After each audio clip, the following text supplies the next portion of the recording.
Namaste everyone, and a very good evening. It's lovely to see so many people here for our talk this evening, courtesy of the Friends of Oxford Centre for Hindu Studies group in Leicester. We had a very interesting lecture last month on the 6 systems of Hinduism.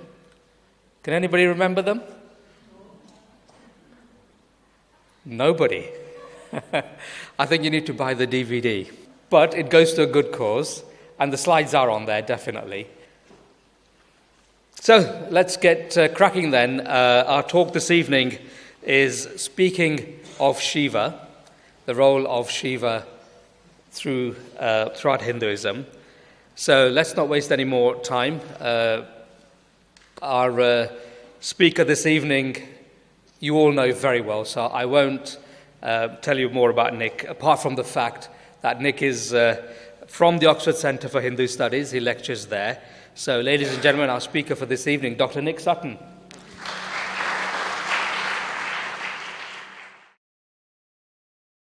Yes, great pleasure to be back in Leicester again, see so many familiar faces. The talk tonight is it's not my original title, it's one I borrowed off this book, Speaking of Shiva.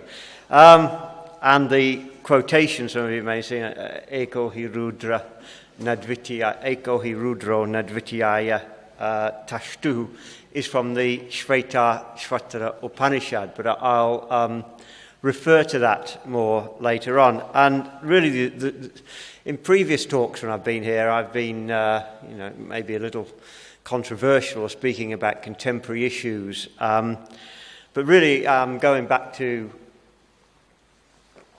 basics tonight, and something which I hope will be educational and informative as well, and particularly speaking about Shiva and Shaivism, one of the main strands of the Hindu tradition. Now, probably, I imagine most of the people here are practicing Hindus, and therefore probably all of you have been, at one time or another, Shaivites, in the sense that at Mahashivaratri, etc., everybody worships Shiva. But at the same time, probably I would suspect that there are few who would designate themselves as exclusively Shaivite. And I say that because I'm aware that within a British Hindu community, the majority will be of a North Indian background, in the sense that I think I saw figures somewhere that 70% of British Hindus are of Gujarati background, 20% are Punjabi background, and the remaining 10% are bits and pieces from here, there and everywhere.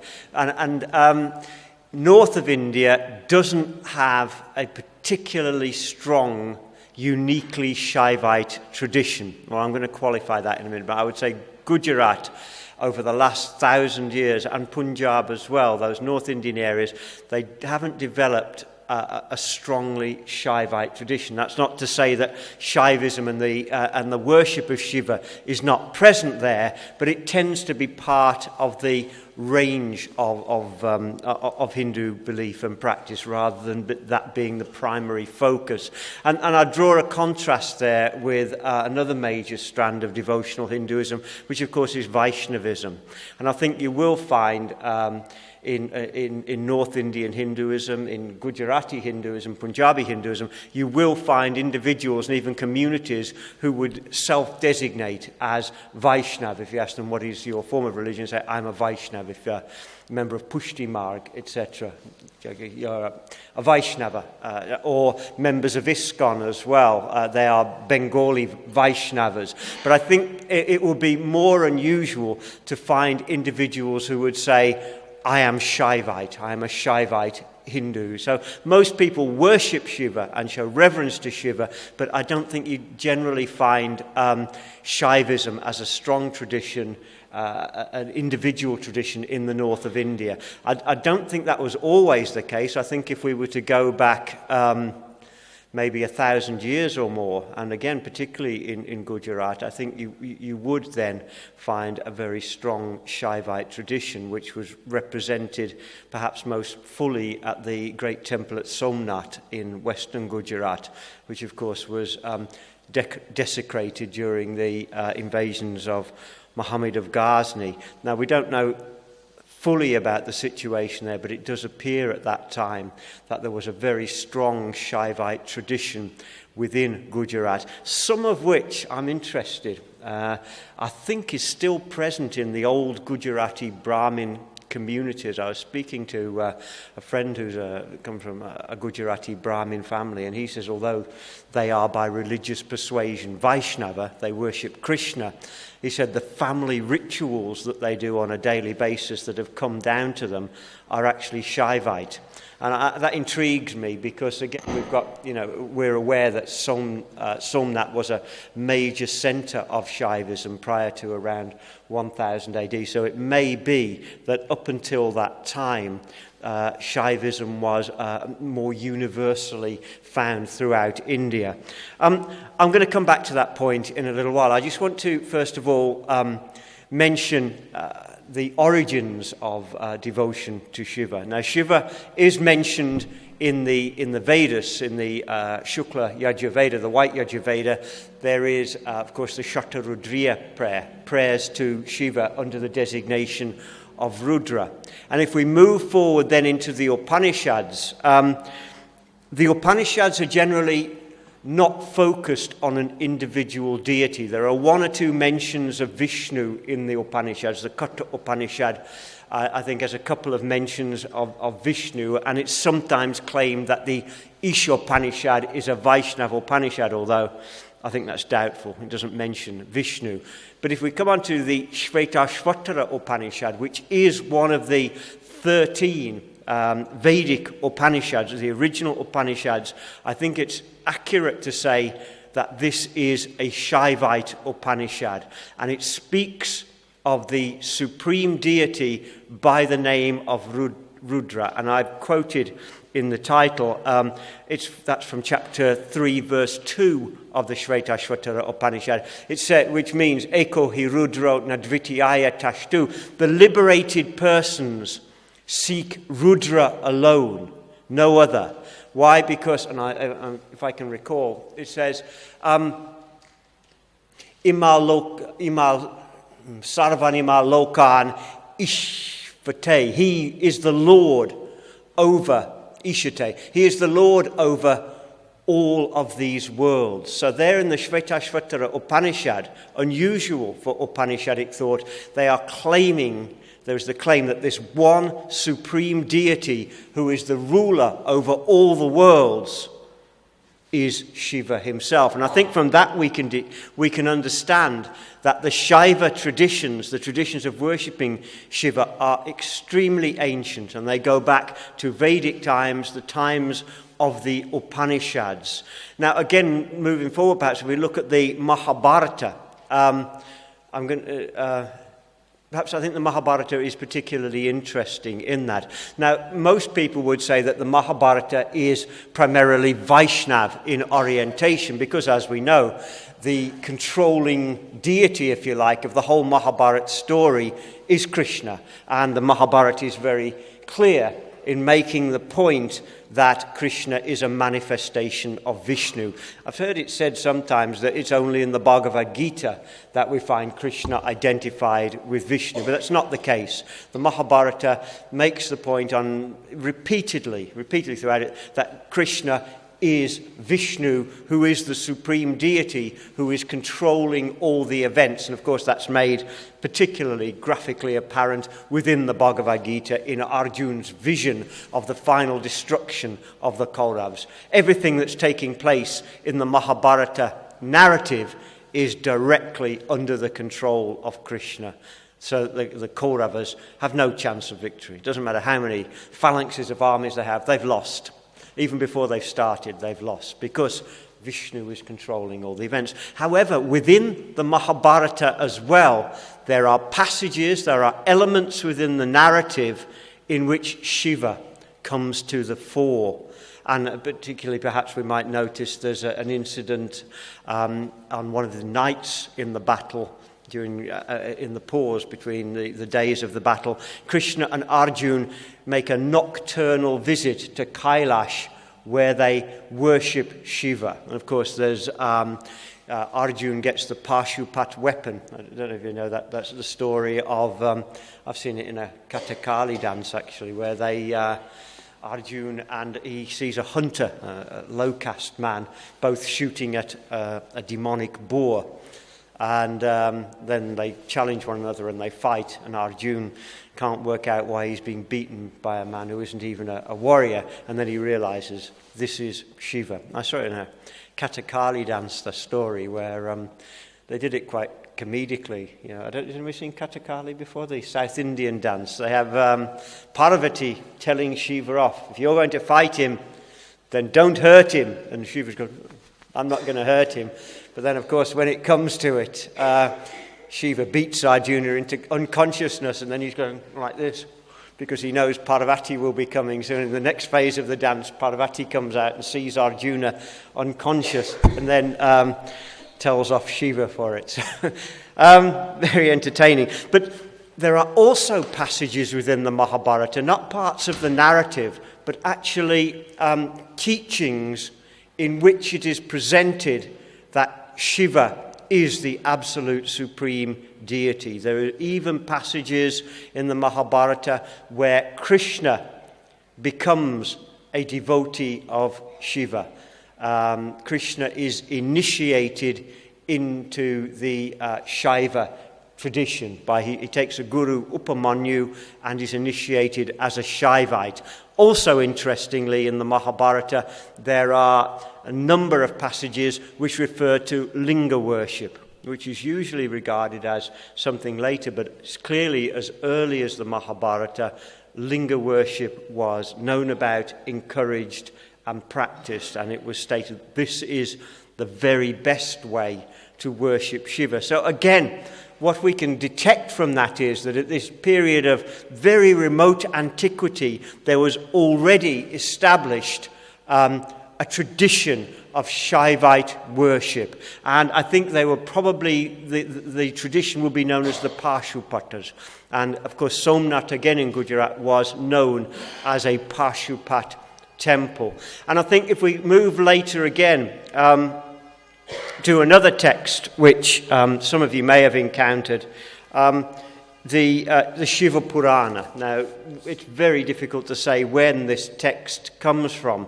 Probably in its existing form that we have it now, it was probably revised sometime around 600 or 700 AD, but clearly it's drawing on earlier material. I don't know if anybody's come across this before, well known, or Shiva Purana. No, probably Bhagavad is well known. Shiva Purana, not so well known. I was talking to some ISKCON members the other day, and I was just raising the point, why do we believe the Bhagavad Purana is all true, and why don't we follow the Shiva Purana instead? Just a point to think about. But it's clear, and in the Shiva Purana, what we've got is a clearly developed theology of Shaivism, which makes the point, it explains the identity of Shiva. It ties in Shiva with the Vedic revelation. It uses the Brihadaranyaka Upanishad, the idea of the universe emerging from the one, and it identifies the one existence of the Upanishads with Shiva, Sadashiva, the primary identity of Shiva. And it even makes the point, which I thought was interesting, was why worship Shiva in a linga rather than in a murti form, as Vishnu is usually worshipped. And it makes the point that you can worship Shiva either in a linga form or in a murti form, but it says linga form is better because the primary manifestation of Shiva, the original Adi Shiva or Sadashiva, is himself formless and without any attributes. And the form of Shiva that is that we perhaps recognize as the Shiva Nataraj that you commonly see, or Shiva in meditation, that Shiva with an identifiable form and qualities, that is a secondary manifestation. So because Shiva himself, the ultimate Sadashiva, is devoid of attributes, therefore he should be worshipped in that way as a lingam, without identifiable characteristics. It also makes the point in the, very interesting to read that, the Shiva Puran, it makes the point that Shiva first of all manifests Parvati, and he exists with Parvati, and then when the need arises to be the presiding deity of this world, Shiva himself, who is utterly transcendent, doesn't involve himself in this world, and therefore he becomes Vishnu.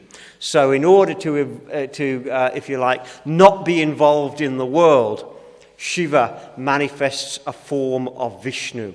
And he also says that because you are manifest from myself, you can be an object of worship. So it's not decrying Vaishnavism in that way or saying there's anything wrong with Vaishnavism, but at the same time it makes it very clear in the text that Vishnu is secondary to Shiva. Shiva is the ultimate deity, Vishnu is secondary. Now again, I'll pause at that point to think, because I think most Hindus, if you discuss Shiva with them, they will refer to the Trimurti form, and say that the absolute deity who is Nirgun manifests in three Sagun forms: Brahma, the creator; Vishnu, the preserver; and Shiva, the destroyer. And I think that's a very widely held belief. However, the Shiva Puran differs from that point of view, in as much as it doesn't accept that Brahma, Shiva and Vishnu are three co-equal manifestations of the Absolute, but it is insistent that there is only one supreme deity, and that is Shiva.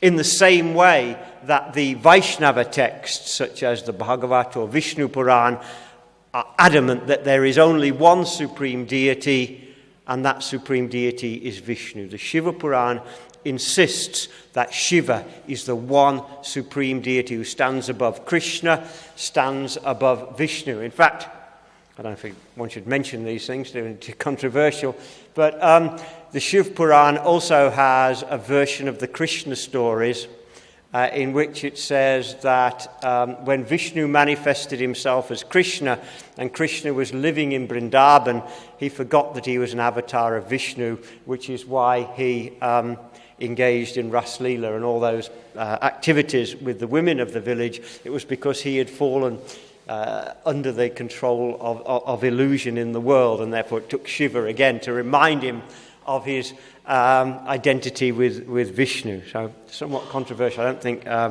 Vaishnavas would particularly agree with that point of view. So I think what we've clearly got there developing is a strong tradition of Shaivism. And I was talking about a year ago, actually, with Professor Ganeshan, who lectures in religion in, I think it's the University at Pondicherry in the old French enclave, and he's an expert on South Indian Shaivism. And he insisted that although today Shaivism is found in its developed forms primarily in Tamil Nadu in the south, he was insisting that in earlier times it was universal throughout India. He was making that point as well. And he then argued that it was due to the chaos following on from the Islamic invasion in medieval times that had led to the disruption of Shaivism as a pan-Indian phenomenon and given it specific regional identities. And I think that's interesting, because I think what we can encounter today when we talk about Shaivism and the worship of Shiva is that it is very much regionalized. It's divided into different groups on a regional basis. Now, is there anybody here who is of South Indian origin? Just a couple, okay. Tamils? So we have got some Tamils, okay. I think it's interesting as well, then, the form of Hinduism, and I know we were just doing classes in down in Kensington, actually, there, and we had a group, again, a similar group to this, but there was one family who came who were actually Sri Lankan Tamils. And for them, what I find fascinating is that the forms of Hinduism that are so familiar to those people are peculiarly South Indian forms of Hinduism. And I think as we go through now, we'll be talking about texts, traditions, and teachers that are probably unknown to a North Indian audience. And yet if you go down into Tamil Nadu, this is exactly what Hinduism is. It's all about these different forms of Hinduism. So there is this regional divide. And I think if we look at Shaivism, I've suggested that today, and perhaps for the last 800 years, I would suggest that we can identify Shaivism in 5 distinctive forms. Sorry, that's the way my mind works, this sort of classification. But I think it's useful. And I would start off by saying that the first manifestation of Shaivism is probably the Shaivism that most Hindus here are familiar with, where it's periodic, intermittent Shaivism, where Shiva is worshipped. Most of the temples in Leicester and in Britain, you'll find a shrine to Shiva. And of course at Mahashivratri, then the focus of everyone's devotion comes to be on Shiva. But I would say that the individuals practicing that are not Shaivites in the sense that that is the sole focus of their devotion. They practice Shaivism, but it's they move. And again, at other festivals like Janmashtami just gone, worship Krishna as well. So moving periodically through it. If we then consider those who are exclusively devoted to Shiva, I think there are then 4 more groups that we can identify. I used to say 3, but I think there are actually 4. And I'll go through these in no particular order. The first I would say is something which perhaps you're familiar with, perhaps not. They would be the Kampats or the Kapalikas. Has anybody come across those? Does that mean anything? They are groups who are specifically known for their yoga practice. And anybody who's been in India, perhaps, in any pilgrimage place, if anyone's been to Kumbh Mela, for example, you will encounter groups of Kampatas. They are, I think the name refers to the wearing of earrings, big earrings where they split the ear and insert an earring in it. They often go naked and they smear themselves with ashes and they have matted hair on their heads. I'm sure we've all encountered them. And I don't know what people think about them. Are they objects of worship, reverence, respect, or are they... I remember, I asked this because I was riding on a train when I was quite young. I went on a trip to India in the 70s and I was travelling around India and I spotted these people coming on with no clothes on, smeared with ashes and sometimes with a big trident in their hands. So I was curious about that and I would just get on the train wherever they seemed to want to. And I asked the conductor, I was getting quite friendly, but I said to him, have these people got tickets? I said, in a very British sort of approach. And he said, no, I don't think so. I said, well, I was very naive. Are they given like free travel on Indian railways? I thought maybe there was this sort of thing whereby Shaivite sadhus could maybe get a free travel pass, although I don't know where they would keep it. They don't seem to have any pockets or anything. And he said to me, strictly speaking, no, he said, but it would be a brave man indeed who would challenge them. So they seem to...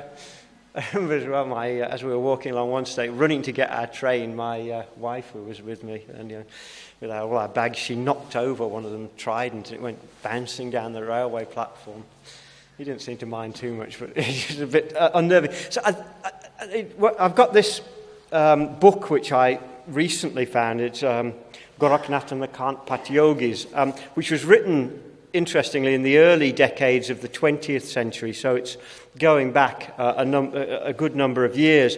And he estimates that rather than it just being a small group of individuals, he reckoned there were probably 3 million people at that time who could be identified not necessarily as yogis themselves, but as followers, supporters of yogis, or members of those yoga communities. Very interesting book.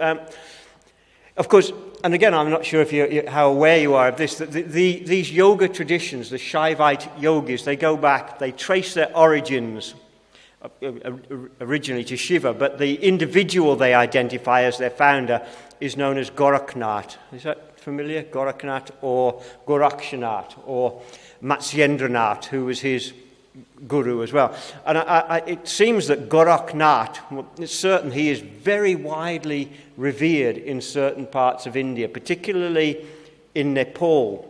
The royal family, as it was, were always initiated into that sampradaya. And in fact, of course, we in Britain we know of the Gurkhas, and the Gurkhas take their name from Gorakhnath. Similarly, there's the city in northern India called Gorakhpur, which is named after him as well. And there's a number of significant shrines in the north of India, mainly in Bengal, Nepal, Punjab, and right out to the very far west of the Hindu world, almost into Afghanistan itself, where there are centres associated with Gorakhnath. Very interesting. He was going around visiting these places, I think, in the 20s. And one thing that struck me as interesting was he said a lot of the shrines were revered by Hindus and by Muslims as well. There were a lot of Muslims who claimed themselves to be adherents of Gorakhnath. One fears that in recent decades, the kind of domination of Islam by Saudi Arabia and the injection of Saudi money into Indian Islam has meant that these types of Muslims are becoming less and less common, and there's this sort of universal Saudi kind of Islam there. But he makes a point that in many of the shrines where Gorakhnath was worshipped and where they are identifiable by the marks of the trident, there will be Muslims and Hindus equally worshipping there. So, and he also makes there are a number of centres, mutts where the yogis live, and also temples where Shiva is worshipped, which are under the supervision of the Kampat yogis. They are supposedly practitioners of Hatha yoga techniques, and again, you'll perhaps encounter them from time to time in India, capable of performing fantastic feats, bodily feats, and you occasionally hear about people who've been holding their arm up for years on end, and to the point that it's withered as well. I'm sure everybody has encountered them and perhaps stopped and wonder what these fellows are getting up to. There are accusations that their conduct doesn't always conform strictly to what we might consider usual Hindu standards. They have a reputation, I think, for smoking ganja. That's one. In fact, I saw in The Guardian, I was reading about 10 years ago, that the government of Nepal had banned the use of marijuana in Nepal. It was now illegal, but it was allowed for one day a year on Shivaratri Day, when the Kampat yogis could come down and be given out a government supply of marijuana so they could complete their... It was in the paper, it was in The Guardian, it must be true. They even had a photograph of a yogi doing that. So that's one group, and I think they're not very well known. Obviously, they exist primarily on the fringe of Hindu society. We probably don't have many of them here in Leicester. I haven't seen any walking around, but if you ever go to Mathura, Vrindavan, Dwarka, I remember meeting a huge group of them, maybe 50 to 100 in Dwarka, and right throughout India you will encounter these sadhus, and my impression has been that they are regarded to some extent with a sense of awe.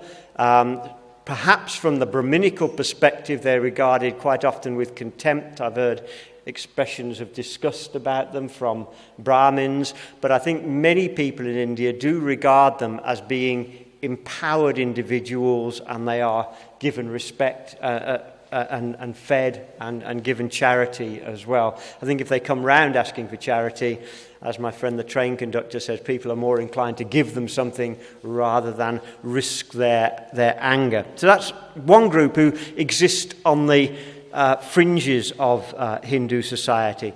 Now, a second group I would refer to, and I've got another book here. This is the Shaivism of Kashmir. Now, we all know that since independence, Kashmir has had all manner of problems, and the point that many of the Hindu communities have been displaced since then. But if we go back several centuries to around 1200 AD, there was a very strong, thriving tradition of Shaivism that developed uniquely in Kashmir, and it's associated with particular teachers. Abhinavagupta, Kshemaraj. Abhinavagupta, has anybody heard of him? Abhinavagupta? No, okay. But he was a polymath, you might say. He wrote on drama, music, aesthetics, poetry, but he was also a great philosopher of Kashmir Shaivism. And the unique contribution of Kashmir Shaivism is that it is Advaitic. It doesn't teach of Shiva as a deity to be prayed to, but rather Shiva is identified with the whole world. Everything is a part of Shiva, and the techniques taught, which are mainly tantric by Abhinavagupta, aims at becoming one with Shiva, realizing one's own Shiva identity. And again, we know that the great mantras of Shaivism are Om Namah Shivaya. That's the primary mantra of the South Indian Shaivism. In Kashmir Shaivism, the ultimate realization would be Shivoham, to realize one's own identity with Shiva. So there is a strong, thriving and significant tradition, a strong and significant tradition of Kashmir Shaivism. I don't think it's thriving, and it may well be the case that due to the fighting, the displacements and the persecution of the Kashmir Pundits in that region, that Kashmir Shaivism is almost non-existent today. I don't think it was ever a popular movement because it's highly intellectualized and it's not devotional in its ultimate fulfillment. But I think it's worth being aware of it as a philosophical tradition. Let's move on and let's turn our attention to the South, because it's in the South that Shaivism has really flourished. And I would go as far as to say it is the religion of the Tamil people. Vaishnavism in Tamil Nadu is very strong, no? In as much, I just get that impression from talking to people that Tamil Vaishnavism is often regarded as a religion that is somewhat exclusive, and the Brahminical communities who perpetuate the Vaishnav line in Tamil Nadu are sometimes regarded as being overly aloof. I'm just repeating what people have told me. No? No, you think it's equal, do you? Okay, well, different people say different things. Vaishnav's numbers in Tamils are much smaller than Shaivites. Yeah. It's getting blurred very, very fast. Between the two? Yeah. I'm sure that's the case in the main body of the people. I think it's very interesting to talk to the priests. But in Tamil Nadu, you've got for centuries Vaishnavism and Shaivism existing side by side with one another. Not usually on any particularly hostile terms, I don't think. There have been encounters and intellectual disagreements, but I don't think there's sort of mass brawls between the Shaivites and the Vaishnavas. I always try and, when I'm talking to people down there, and particularly talking to the priests, I always try and stir things up a bit. Not cause trouble, but just find out what they're doing. And I've got a friend who's a Vaishnava priest, and I did ask him about that. You know, do you know the Shaivites whose temple is just about 6 or 7 miles away? There's a big Shaiva centre, and he said, yes, I know them very well. They were school friends of mine. And I said, do you ever go to their temple? And he said, yes, sometimes they invite me out and I'll go. And I said, oh, and you go and worship Shiva? And he said, yes, I worship Shiva, and I say Om Namah Shivaya, but in my mind I'm still thinking Om Namo Narayanaya, Om Namo. I'm worshipping Vishnu. And the other thing is, interesting conversation I was having not long ago with Dr. Rao, who some of you may know. He's in Birmingham in the big South Indian temple. Anybody been there in dvitiyaya? Yeah, the Balaji temple. Dr. Rao is, I think he's the main inspirer for that. Tremendous work they've done there. But he's got priests to come over. I think, what did he say there were? There were about 8 priests come from South India. But one thing he told, first of all, he told me he had a lot of trouble getting permission from the Home Office because they demanded, so if you're going to be a priest, you have to speak English. And he said, we need them to speak Sanskrit, not English. But that was one of the qualifications for getting a residence permit. Secondly, he told me, though, he said it's difficult with the rotas because they've got a shrine to Shiva there, and they've got a shrine to Murugan and a shrine to Ganesh. And he said, the Shaivite priests are fine. They'll worship anywhere. They'll do the Vishnu worship, he said. But I have a lot of trouble with the Vaishnava priests, persuading them to worship Shiva. They say they don't know how to do it. So now he says he's getting smartas. Smartas they'll do anything. They're just hired priests who will worship. I hope I'm not offending anyone here. They'll worship any of the different deities with their own ritual. Tamil Shaivism, let's talk about that a little bit. Obviously, it's an ancient tradition going back 400, 500 AD. If you go to the south of India, if you go to Chennai and travel 40, 50 miles south, you'll come to Mahabalipuram, an ancient port town. And there's a temple built, I think, around 600 AD on the shore, which has where a Shiva linga was being worshipped for 14 or 1500 years. Likewise, in Kanchipuram, one of the great old temple towns of Tamil Nadu, there is the beautiful Kailashanartha temple. Not a big temple like you usually think of, but this was built around 600 or 700 AD. And again, it's a Shiva temple in which Shiva linga was worshipped. What we've got from the Tamil tradition and what first emerges are these great Tamil poet saints. They're called Nayanas. That's right. Nayamna is singular. Nayana is plural. And there are said to be 63 of them. 63 of these great saints of Shaivism are recorded. And the primary text in which we get information about them is this work, the Periya Puranam. Now, again, I would imagine any North Indian person heard of the Periya Puranam. But I think it's fair to say that in Tamil Shaivism, this is a principal work. And in Tamil Hinduism, the Periya Puranam plays a central role. And almost every Tamil I've ever met knows the Periya Puranam and knows the stories, the main stories of this work. It's written in Tamil. Fortunately, I've got an English translation produced by the Ramakrishna Math in Chennai. So I've been able to go through it. Absolutely fascinating. There are 4 usual great saints of Shaivism referred to in the Periya Puranam. And if I can recall, there is Tirugyan Sambandha, Appa, Sundaramurti, and then Manakabachaka. Again, names unknown largely in the north of India, but in South Indian Hinduism, they are central characters. I remember, again, I was in a Shiva temple in Tirukalikundram, just there sitting, really. It was just a very peaceful, and an old man came in, he must have been 70 or 80, and he just singing these songs of these saints in just such a sweet voice. And in fact, in some of the temples, they have actual temple singers who sing these songs from the Nayanas. And he actually did requests. I asked him, can you do some Manikavachaka songs? And he stopped, yes, and sung it absolutely perfectly there. So, and it's rich, it's woven into the culture and the life of Tamil Nadu, is the words of.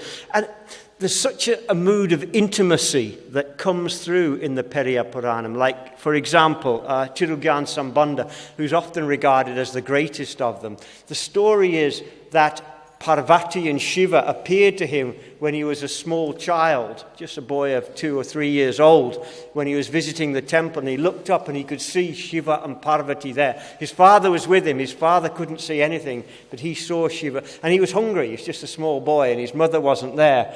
So when Parvati saw that he was hungry, she breastfed him there, and he told his father, "Mother is breastfeeding me," and his father didn't believe any of it, but then his father saw a small trickle of milk running down the baby's cheek. And after that time, from the age of about 12 or 13, he just became a wandering saint, and he would go from village to village, from temple to temple, singing these wonderful songs about his love for Shiva. And the other great saint of the tradition, who I forget his name, but he's known as Appa, the father. He came to see Tirugyan Sambandha. And I think the story is they came to one temple where the gates were locked, but Tirugyan Sambandha walked them and the gates opened. Both gates opened wide. Shiva himself opened them. And when Appa came, only one gate opened. And then he could realize that the boy was the greatest love. He's called the child of Shiva. Appa takes a fatherly role towards him. And then the Sundaramurti. Sundaramurti is known as the friend of God, the friend of Shiva. And his stories are... he does things like I like the stories because he's not a perfect, aloof saint. He's a very human person. For example, he has an eye for the ladies. And sometimes when he goes on pilgrimages singing these beautiful songs, and in one temple town he saw a very beautiful girl, and he said, "I've got to marry her." So he prayed to Shiva, and the marriage arrangement was made. Unfortunately, he already had a wife back home. And so when he returned home from his pilgrimage, after composing all these songs, his wife threw him out and said, "You're not coming in anymore. Go and live with your new wife." So then he prayed to Shiva again. "I've fallen out. I've got..." And all these are included in his songs of praise. Please, make things right with my first wife again. I love her dearly, and now she's so angry with me. And so again, Shiva then agrees to that, and Shiva takes the form of a Brahmin and goes to his village and goes to the house where his wife is and says, "Yes, he's done something upsetting, but tolerate him. He's a great devotee of Shiva. Maybe you should relent and let him come back." And then she throws Shiva out the house again and slams the door. And then as she's gone, she starts to think this was something about that person was a manifestation of Shiva. So in the end, she relents and she takes her husband back. But always in his prayers, he's talking to Shiva as he would do to a friend. "Help me out here." He has money problems all the time as well. He spends so much money on his pilgrimages and that. He's always broke, and he has to pray to Shiva 2 or 3 times. He has to get money, and then he discovers a crock of gold somewhere where Shiva takes him to. I mean, one may have various views on the stories themselves, but what I like is the fact that he's not a saint who one can only look up to, but he's a person who we can perhaps relate to, and his relationship to Shiva, all of them, is very close and very intimate as well. So we've got the lives of these saints, and again, in a lot of the Shiva temples in south of India, you'll see images of them around there. Some men, some women as well. Later, and they probably lived around 600 to 800 AD. They were traveling throughout Tamil Nadu, singing their songs of love to Shiva and Parvati. Sometime later, possibly 1100, 1200 AD, you get the development of a distinctive Shaivite philosophy and theology, which is known as the Shiva Siddhanta, which is complex and it is closely reasoned and articulate. The Nayanas, they're just poets of love, pouring out their love for Shiva. The Acharyas of Shiva Siddhanta are learned men who write and explain the philosophy of Shaivism. Again, I was fortunate enough, I picked up this book here as well, which is, it's 600 pages called Shaivism in Philosophical Perspective, which is an outline of the Shaiva Siddhanta philosophy. So it develops from being an emotional religion of love into a clearly reasoned and articulated philosophical system. And it's perhaps encapsulated in a work, the Shiv Gyan Bodham, written by Mikanda Shiva, probably about 1250 AD. Excuse me. Shiva Gyan Bodham means the awakening of Shiva knowledge. Shiva Gyan is knowledge of Shiva. Bodham means the awakening. He reasons it very carefully. First of all, he says, can Shiva be known? No, Shiva can't be known, because if you know him, that means you can see him, hear him, conceptualize him, then he must be relegated to the level of a being of this world. His transcendence is compromised if you know him. He becomes subject to your mind. Then he says, but then if he can't be known, then an object that you say exists but can't be known, then it becomes a phantasmagoria. It's like, it's just something, that means it can't exist. It's irrelevant if it can't be known. Therefore, he says, there must be some other way of knowing. And then he postulates the idea of Shiva Gyan. So there's knowledge that comes through the senses and the mind, and then there's Shiva Gyan. And his whole text really then is about the Shiva Gyan Bodham. How can you develop this other way of knowing that isn't through the mind, isn't through the senses? It seems to be a form of mystical awakening whereby one has knowledge, experience of the presence within oneself of Shiva. It's not that you see him, you hear him, anything like that, or you conceptualize him, but there is a mystical awakening whereby the presence of Shiva becomes apparent. And that's what he calls Shiva Gyan. Shiva isn't unknown, but he can't be known in the normal way. He is known by awakening. Then he poses the question, how can you get this Shiva Gyan? How does it come? It sounds great, but how do you go about getting it? He says, only one way does the Shiva Gyan Bodham take place. Only one way does it awaken, and that is when Shiva chooses to give it to you. And why does Shiva give it to people? Those who are righteous, he says. People who engage constantly in life in righteous activities. They refrain from greed, selfishness, anger, harming. They attract the attention of Shiva. And because he is drawn to those persons, then he, as an act of love, grace, mercy, he, from within each person, awakens the Shiva Gyan. So what he's doing, there are other philosophers as well, but I think what we can see developing there is, first of all, an emotional tradition of love, and then developing into a philosophical system. And I've just summarized in a few sentences that, as you can see from the size and complexity of this book, it is a complex philosophical system, the Shaiva Siddhanta. Alongside of that, there is also a major tradition of temple worship in the Shaiva Siddhanta. And Tamil Shaivism, I think it's fair to say, focuses so much on the great temples of the south. Who's been to the south of India then? You've been to, so you must have seen these huge temples like Tiruvannamalai, etc. Or the real centre of Shaivism is the river Kaveri down the south. All along there, Tanjore, of course, was a great centre of Shaivism, where the great Chola dynasty had their capital in around 1100 AD. Tanjore was a great capital of the Chola Empire. They were probably the most powerful of the southern empires that ever existed. They even claimed that they had gone up and conquered as far as the Ganges in the north. Well, I think they got there, but I don't think they actually conquered it. But he built a new capital, Raj Chola, called Gangaikonda Cholapuram, a new city. And again, a huge Shiva temple there, and then up through Kumbakonam to the great centre of Shaivism on the coast, Chidambaram itself, which is the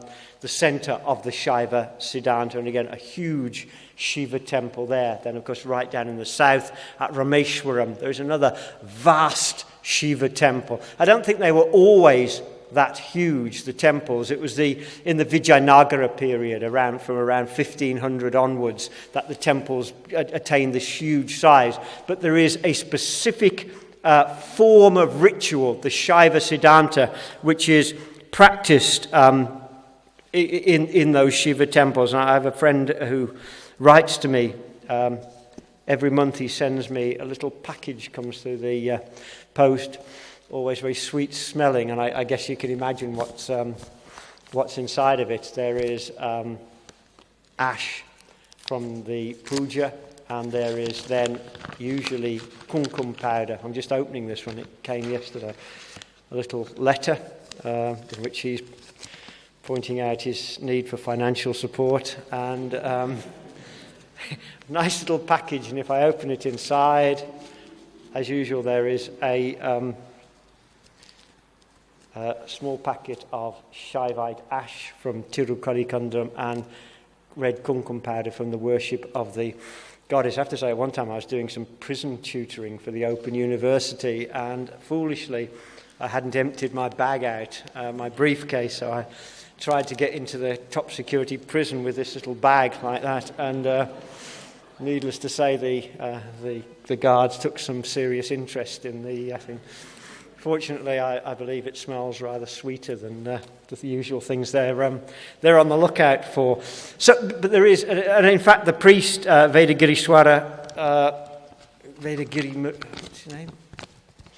Vedamurti Shivacharya. I was speaking to him last time. Part of the reason I subsidise him is that I get really unprecedented access to this old temple. He takes me right into the very heart. It's again, and you can find in the very centre of it carvings on the walls which are from about 500 AD. And he showed me the whole way around it. Plus, I get to spend a bit of time talking to him and finding about his life, how his finances are stacking up, what's it like being a priest, are your children going to be priests, what's the prospect. You really get to find out a lot of what's going on. But he told me last time, he said his family claimed to be direct descendants of Sundaramurti, the Nayanar who's mentioned in the Periya Purana, the one who was the friend of Shiva, who Shiva always helped out in times of difficulty. So I would think, go as far as to say that Shaivism today is the real centre of Shaivism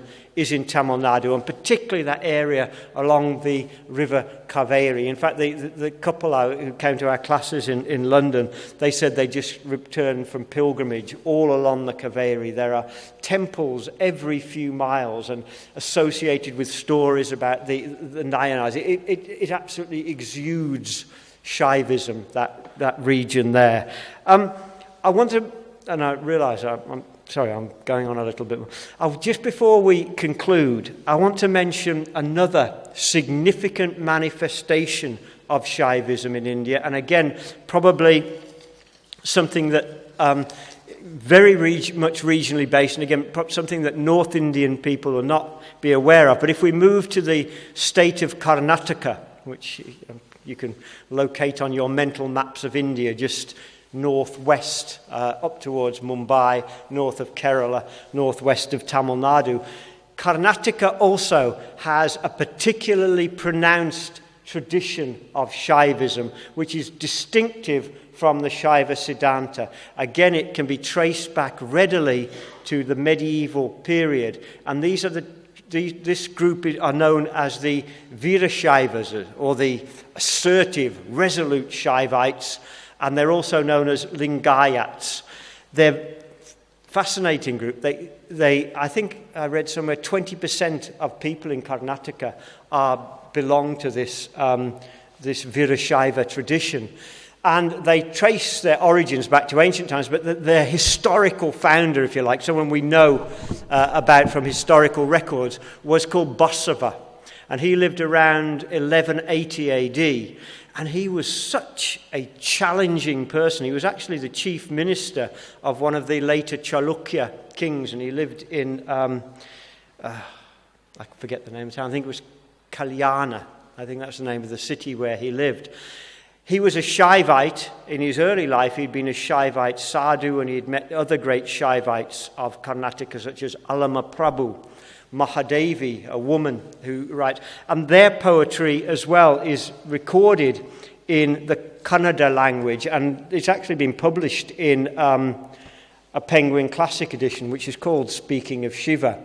And if you read the verses here, what strikes you immediately is how anti-Brahminical they are. They are really anti-Brahminical. He's got anger against the Brahmins. And a lot of the writings against them are just out-and-out condemnation of their pretension and their ritual. He writes Basava to the point, and we know from history that he took a very much of a strong line on that, to the point where he argued that all casteism should be abolished. Now, we hear that very often today, but we're talking about the 12th century AD, in which he was arguing there should be no more caste at all in India, to the point where he was arranging marriages in the Shaivite community between Dalits and Brahmins. He was getting intercaste marriage, which, as you can imagine, was upsetting a lot of people. His argument was very simple.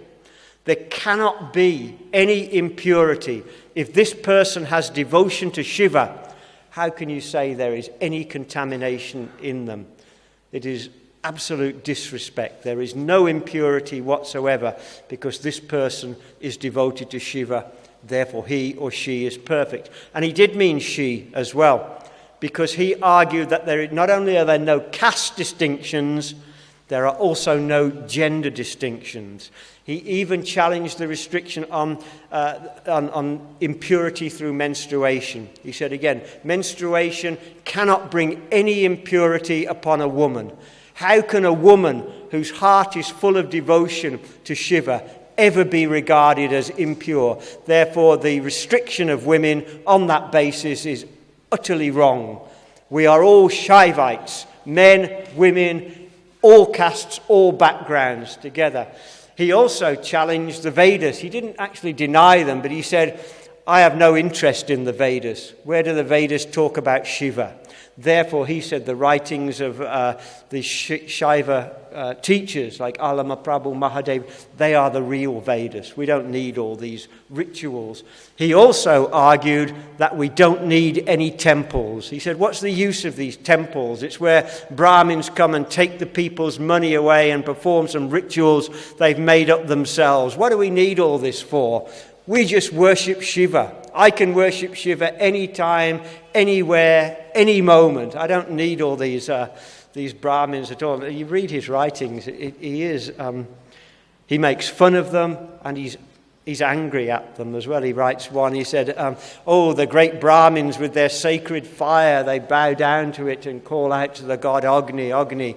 He said, but then they fall asleep and the fire spreads to the thatched roof of their house, and then they get water from the sewer and cast it all over their gods. He said, you are not there. What does he call it? There's one he writes, a wedding of dwarfs with a parade of whores, he said.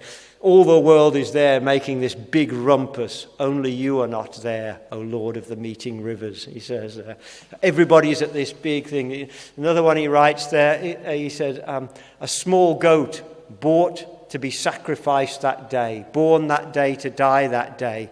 They brought it to the altar and the creature simply began eating the leaves, innocent. He says, they slaughtered the creature, but he says, O Lord of meeting rivers, who actually died that day. In other words, they've destroyed themselves through their ritual, their cruelty in killing an animal. So he doesn't pull back in any respect whatsoever. And to the point, actually, that eventually the king, Brinjal, the king of the Chalukyas, was forced to take action against him, and he tried to arrest Basava, and it devolved into a civil war in Karnataka between the Virashaivas and those who supported the Brahminical ritualists. And today, even today, the Virashaivas do still form a significant community in Karnataka and a significant community in Karnataka politics because they vote en bloc, I think. Is that right? Yeah. So if you can get the Virashaiva vote, you've got 20% guaranteed, which means that they are particularly influential. They're also still, and I mean, when they say Virashaivas, that's where it comes from. They're aggressive and assertive. They're very much connected with Hindu politics as well, and they generally support the BJP and those sort of movements, and the Rashtriya Swayamsevaka as well, because they haven't lost any of that kind of assertiveness about them. They're also, one has to say, a little bit dismissive of people who aren't Shaivites. They call them bhavis, which I take to mean people who are in the world, worldly people, people who are in this existence as well. And again, I've fortunately got hold of the Basava Purana, which is a translation, I think it was written in Telugu actually rather than Kannada, which gives the life of Basava in some form and also lives of other Virashaiva saints. Interestingly, I bought this book second-hand. I've been looking for it for ages, and I opened it when it came through second-hand. I thought, University of Wales, Lampeter, which is where I used to teach, actually. And then I cast my eye, I think, oh, yeah, I think I ordered it for that university library. And because nobody checked it out there, they've probably given it away to a second-hand book dealer, and it's sort of come back to me. So, the way the things work. So a thriving tradition there in Karnataka as well. I'll conclude now, and we can maybe discuss this tradition further, because I think there's some issues about Shaivism within the context of Hinduism, but I hope the point has been made that Shaivism is a thriving tradition in its own right, particularly located. I was talking to my son, Kimmy, it was about a year or two ago, and I said, we were looking at forms we have to fill in. Sometimes it says, give your religion. And I said to Kim, I said, what religion would you put down if you had to fill in this form? And he was looking and said, not sure really. And he paused it, probably Shaivite, he said, after a while.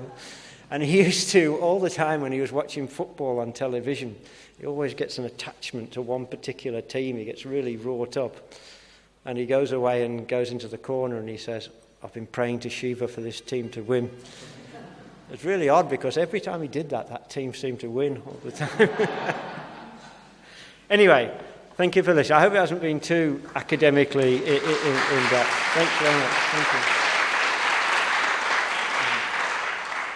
I had the opportunity of living in Gorakhpur. Oh, yeah. And the three things which I always remember about Gorakhpur is, one is the Gorakhnath temple, which is surrounded by Muslims. Live in complete awe of the Mahants of Gorakhnath temple. Not a single Hindu soul to be seen there. And the third thing which I'm reminded of is the Gorakhnath press, the Gorakh press of Hanuman Prasad Poddar. That's right, yeah. Who was instrumental in publishing so many religious books. Exactly. So, what I wanted to ask you was, am I correct in saying that in South India we find the purest, unadulterated Hinduism and its religious thoughts, because the South was not invaded by the Muslims, whereas all the Muslim invaders come from the North. Yeah. And therefore the North got quite adulterated, and in the best form the Hinduism still exists in the South India. The second thing I wanted to ask you was, what does this word lingam denote? Excuse me for my ignorance, and I ask for your apology and for everybody else's apology right in the beginning. Does it have any phallic connotation? Okay, let's take, those are two excellent questions. And the last thing I want to ask, I've forgotten the first one. In case I don't get any opportunity again. You know, we hear about the anger of Mahesh, Shiva, and then he opens his third eye, and whomsoever he sees, wo bhasm ho jayega, he vanishes. And also we hear about him wearing a garland of skulls. What does that indicate? Thank you. In one sense, I would agree with that, in as much as you've got an unbroken tradition, as you suggest. I mean, South India was invaded. A couple of times the invaders came prominence. There's the disgraceful Madurai Sultanate in the 14th century. It lasted about 70 years before it was destroyed by the emperors of Vijayanagara. Absolutely vile people. The cruelties of the Madurai Sultanate are well documented. And secondly, Aurangzeb in the late 17th century invaded, and he established the Nawab of Arcot. He ruled it, but it was only for about 50 years before the British took over from him. And the British, of course, are thoroughly decent conquerors and invaders. But yes, you're right. And in that sense, there has been a preservation of the tradition intact. And in many ways, that is a very, very positive thing. I remember reading somewhere during the reign of Akbar, when he was Mughal emperor, Hindus were allowed to reopen some of their temples, but they didn't have any Brahmins living in the north at that time. We're talking about 1530, 1540, who knew the rituals of temple worship, and they had to go to the south and get Brahmins from the south to come up and do it. So I would agree in that sense. The only caveat I have about that is, I think what you get in the north of India, because of that breakdown, that disruption of traditional Hinduism, you've got the rising up of very, very significant popular forms of Hinduism, which in a sense are unconstrained by any sort of hierarchy. I'm talking about things like Tulsidas, Tukaram, Mirabai, the Gaudiya Vaishnavas, etc. That tradition based on Krishna worship in particular. Again, I'm not sure that would take place within that rigid Brahminical context. I would also say that in the south of India, you got the strongest perpetuation of caste-based prejudice, to the point where right up until the 1930s, people of certain castes were forbidden from walking on certain streets around Gurubayur, Trivandrum, Tiruvananthapuram. And then you've got movements such as that led by Narayan Guru in Kerala. I mean, Swami Vivekananda went to Kerala around 1890, I think, and he said this place is a madhouse with all its caste rules. The Namputiri community there was very, very strong. But you've got reformers like Narayan Guru who did campaign extensively against that, picketing and boycotting temples and forcing them to close down until the laws were changed. So on the one hand, I would agree, but with those reservations as well. I think the popular Hinduism that came in the north, that probably you're so familiar with, although in one sense it arose because of the breakdown of the previous traditions, I still think it's a very, very positive trend, much more inclusivist. And I'm a little bit concerned sometimes in the south about this perpetuation of Brahminical elitism. It's interesting to know, because I've got quite a lot of contacts and friends in the south amongst the Brahmin communities, and some of them are very standoffish, and I mean physically standoffish. If I go in and say hello and reach over them, they won't come in. But there are others I know in Mahabalipuram, in the Vishnu temple, where their Vaikanasa tradition, which is supposed to be the most ancient tradition of Brahmins, when I go there and see the priests there, they come out, how are you? Come on in, come on in, come on in. So it does vary, but so I've got that slight reservation. The second question, is that okay? Yeah, okay. The second question is about linga worship, which I sort of skipped over. Is it to do with the phallus? And I think the answer to that would be yes, it is, because the Sanskrit word for a phallus is linga. On the other hand, it can mean, in a more general sense, a designating mark. But I do think it does mean the linga. And I think it goes back to it does mean a phallus. And I think it's something that has been a source of embarrassment for Hindus, probably since the time of the British, when the British used that as a reason for attacking the Hindu tradition. I just think that in India, what it really means is creative potency. What it's about is the union of the divine male with the divine female. That's where creation of life comes from, the union of Shiva and Parvati. Now, to the modern mind, influenced by Victorian thinking, the idea of representing that through a phallic image is regarded as degenerate and disgusting. But I think that's very much of a modern preconception. I think in ancient India, people were much more comfortable with their own bodies. I don't think there was that. I'm thinking of my own childhood here. We weren't allowed to talk about things. We didn't even mention toilets. We didn't go to the toilet. We did a big job or something like that. I was looking through the Bible, Book of Job. There's very much of that. And if you went to the lavatory, don't let anyone hear, because people might think that you urinate or something like that. Whereas I think in India, it's very much more of an outdoor culture. It's a bit of a culture shock if you're in a village in India. Not so bad now. But to go to the toilet, everybody sits down in a field together and reads the newspaper. Whereas we in Britain, we like, lock the door, and we don't like communal defecation is right out.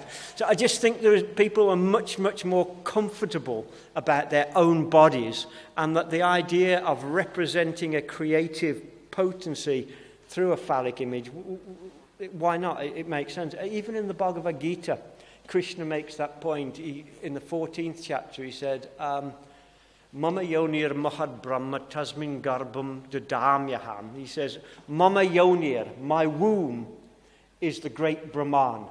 Tasmin, in that, garbham dadamyaham, I deposit an embryo. So even the Gita is making that point. It's using if you like, the metaphor of procreation to describe the divine creative potency. I just think that it's, in many ways, a much more healthy outlook on the human body than this constant hiding away. Victorian Britain, you wouldn't mention anything like that. Meanwhile, there was horror, all sorts of sexual perversions taking place, but it's all hidden away behind closed doors, and nobody mentions it at all. I think in medieval and early India, people were much, much more upfront and comfortable with their bodies, and that the idea of representing the creative potency of the divine male and divine female through a phallus or linga would seem to be perfectly appropriate. But as I mentioned before, there is the Shiva Puran gives an alternative interpretation of linga worship as well. So I don't know if that's, but I do think that's it. I don't think it helps to deny that at all. Sorry, what was the third question? The third eye of the garden was covered. Yeah, Shiva, it's really about the destructive potency of Shiva, isn't it? He is, and I think even from Vedic identity, he is regarded as a destructive deity. And a lot of the Shatarudriya prayers in the Vedas are prayers to withhold your wrath from us. I think if you look at Shiva's anger and his destruction, even the Shiva Nataraj, if you can imagine that, he is, well, it's on the cover of that book, isn't it? If you look down below, he's dancing, he's crushing someone, the fires of destruction blaze around. But this figure on whom the Nataraj dances is called Upasmara. Upasmara means loss of intelligence. It means ignorant. What Shiva's anger is addressed towards is the cruelty, the ignorance of the world, the stupidity of people. And what he's representing, what he's destroying, like Kali as well, he's destroying the ignorance, the cruelty, the horrible characteristics which become manifest in people. That's what he's angry about. That's what he's destroying. In no way is Shiva to be understood from that to be the enemy of human beings or a threatening image at all. And I think as well, when you see the image of Nataraj, whilst he's destroying Upasmara and trampling with his dance, on his face he's got a look of beatific spiritual realization at the same time. And certainly when the Shaiva traditions always speak of Shiva as a benign deity who is so merciful and kind and forgiving to those who express regret and remorse. His anger is at the horrible things of the world. Going the opposite side from Gorakhpur to the other side of India, which you haven't mentioned so far, and I just wanted to see if you knew, tell us what traditions were followed. In Khajuraho, where the Kama Sutra temples are, because most of those temples are Shiva temples, right? And like you also touched on the lingam. Now, if you look at the depiction on most of these Kama Sutra temples, like you said, the Hindus were comfortable with their sexuality and all that, which is absolutely correct, because that's what is depicted on these temples. Am I right in then saying the British destroyed not only our sexuality, but our temples as well, and destroyed Khajuraho, the beauty that is in Khajuraho? And can you tell us the traditions that were performed there beforehand?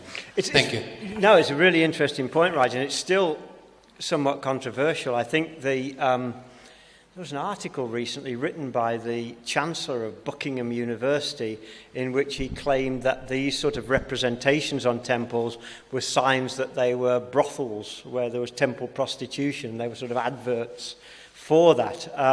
And Gavin from the Oxford Centre had to write to him and say, before you publish articles, find out what you're talking about, because that's the biggest load of ignorant rubbish anybody's ever published. So, but it is an issue again.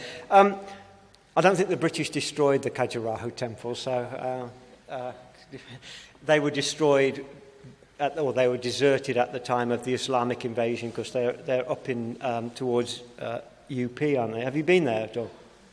Yeah. But it's not just Khajuraho, is it? It's all over India. I know from experience you do find sexual scenes adorning the temples, and people sometimes are surprised at that. And I don't think it's fully understood why, but what I would suggest is, and what seems to be the case, is that temples are regarded as centres of joy and auspiciousness. And I think it goes back to the Hindu view of life and the world. I think from a Christian perspective, very much has developed the idea that joy in the world, pleasure, is somehow sinful. It's equated with sinfulness. You know, it's like up in the Hebrides on Sunday, they put padlocks on the swings in the play park because they don't want children to do anything that's pleasurable on a Sunday. Like in Britain as well, we never used to be allowed to have football matches on Sunday or anything like that. We couldn't do anything that was enjoyable, because enjoying the world was equated with sin. There's this sort of dualistic antithesis between the spiritual quest for God, which is austere and miserable. And in my childhood, Sundays, oh God, that church, freezing cold, cavernous buildings, and this man droning on. It was just miserable all the time. And there's a sense that if you started to enjoy yourself, you were like in the lap of Satan. That's what he was trying to lure you away.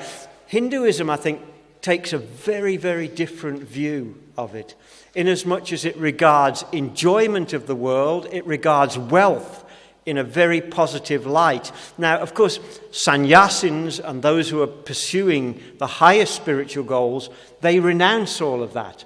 But nonetheless, there is no view at all that enjoying the world, enjoying the pleasures of the world, enjoying wealth is sinful at all.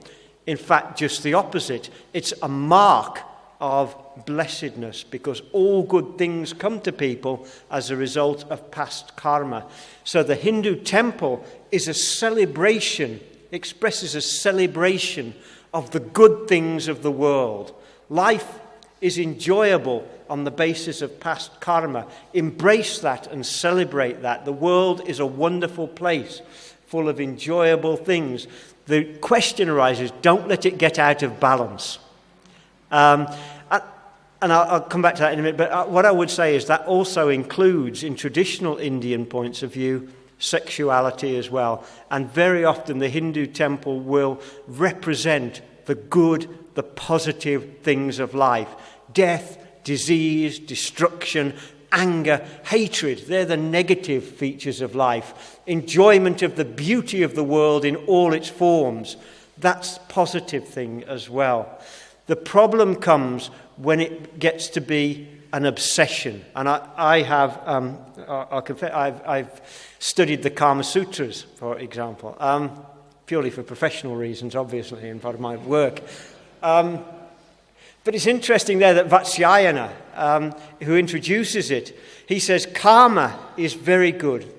Enjoy the world. He said, but don't let it become an absolute obsession. And he makes the point, that's what happened to Ravana. Ravana was so obsessed with enjoyment of the world that he forgot about dharma completely. So in Hindu thought, there has to be this balance, karma, artha, dharma, and one balances the other out. You pursue artha, you make money, you become rich, but not at the expense of dharma.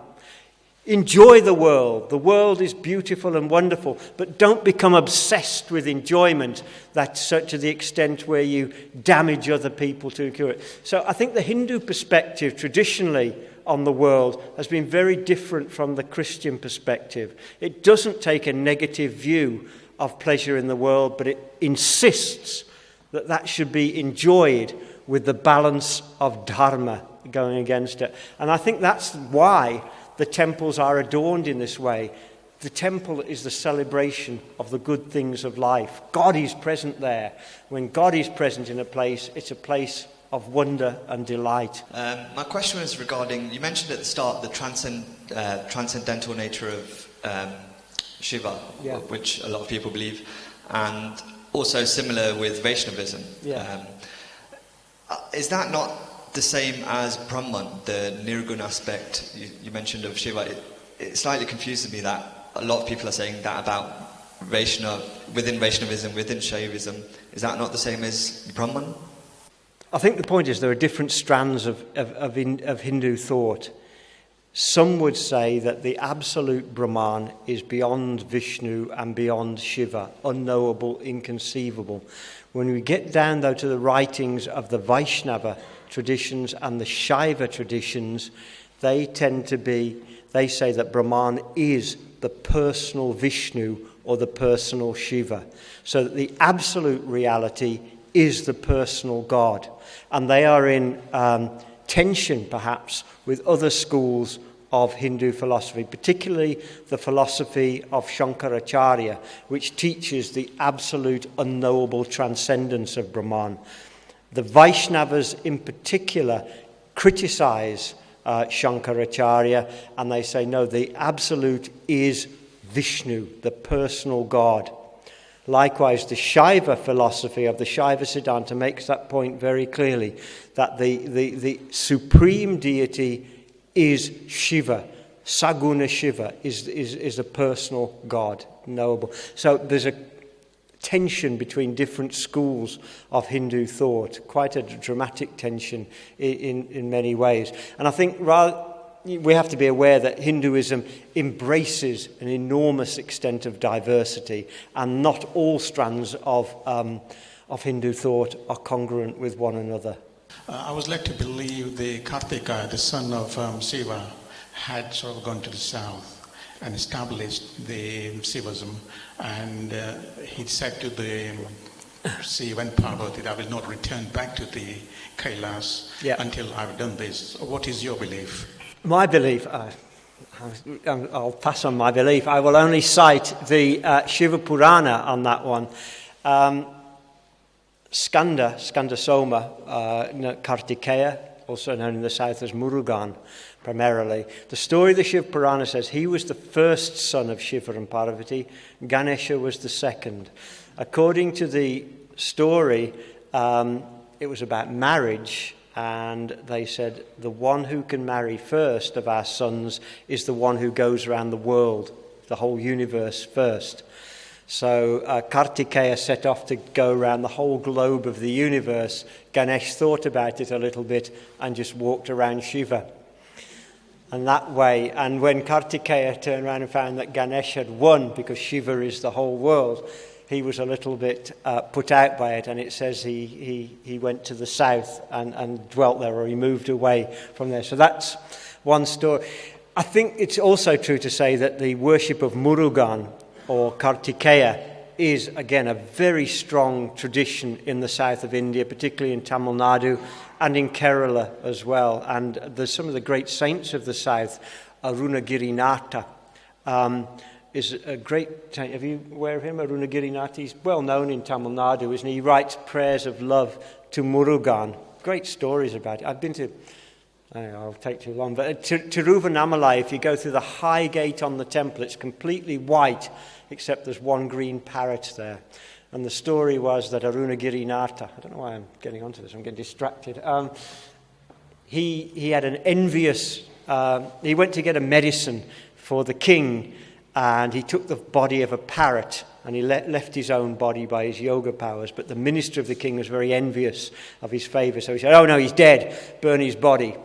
So when he came back in a parrot form with the medicine to cure the king, there was no body for him to re-enter, so he had to stay in as a parrot. And apparently he used to perch on the temple tower and sing songs in glorification of Murugan. And even to this day, they've got this vast white tower. And if you look closely halfway up, there's a little image of a green parrot up there. So Murugan worship is an ancient tradition of Tamil Nadu. I think some people would suggest that Murugan was an ancient Tamil god, and he was identified with Skanda probably about 400, 500 AD, when there was a sort of synthesis between Sanskrit Hinduism and indigenous Tamil Hinduism. And then Murugan, one of the great gods of the Tamil people, was identified as Somaskanda. Various the Upanishads, especially you mentioned Shvetashwara Upanishad, but in Mahanarayana Upanishad there is quite a lot of prayer about the Rudra. And Yajurved's, Shukla Yajurved mostly deals with the prayer, and most of the rituals are performed in Hinduism, whether they are Shaivites or Vaishnavites, according to the Rudri, Chamakam and Drudiram. Now I find that this particular ling, Pratik Puja, has come later on, because Pratik Puja wasn't initially there. It was Chandragupta Maurya. During that time, the Shaivite first stopped formation of this ling. And ling was the shape because it has got no start or no beginning. It was a round, and that is Ananta. You cannot say where it started or where it finished. And Canary Caves near Bombay or Elephanta Caves, there are a lot of Shaivite temples there, which dates back to that Maurya period. But after the Buddhist period, when Buddhist was against the rituals, but when post-Buddhist period, they started building all these Buddhist temples, and that is the time when Ram, Krishna, Devi, all the temples went all over the India. And Ram, before the Krishna, Ram also used to worship Lord Shiva, and this is done in Rameshwaram, in Jyotirlinga. In the cases of Sri Lanka also, if we go, the great warrior Ravan, he himself was worshipping the Ravan, and he has written nice recitation about this Shiv Tandav. But basically most of these verses comes in the Vedas as such, like Shiv Shankar Sukta, Yeah, I agree, and in fact it's perhaps misleading to suggest that the Shaiva Siddhanta is distinct from the Vedas. I think it is distinct from the Vedas because it's about Murti Puja, it's about temple worship, whereas Vedic worship is about fire yajna, and it doesn't include temple worship. But at the same time, the prayers and mantras used in the temple are taken from the Vedas. So in a sense, temple worship is a synthesis of the tantric ideas of Shaiva Siddhanta and the traditional Vedic ideas. One more thing is that most of the Brahmins still all over the India are Shaivites, because all the Brahmins, when they do their rituals or opening sanskar, etc., they are Shaivites. Whether they may belong to, they may be doing the puja for other peoples and other things, but all over the India, whether it is from south or north or anywhere. And after Shankaracharya, it has gone quite uniform, because same mantra they use, whether it is in the south or whether it is in the Nepal or I think Srinagar. That's interesting as well, in as much as it confirms what I was saying about the universal prevalence of Shaivism in the early period. However, I think there are some Brahminical communities, the Sri Vaishnavas in the south, who wouldn't use Shaiva mantras at all. They would use the Pancharatra or the Vaikanasa mantras there. But I think you're right in the sense that there was a prevalence of Shaivism throughout India in the early period. We're out of time, aren't we? Okay, thank you very much. Thank you.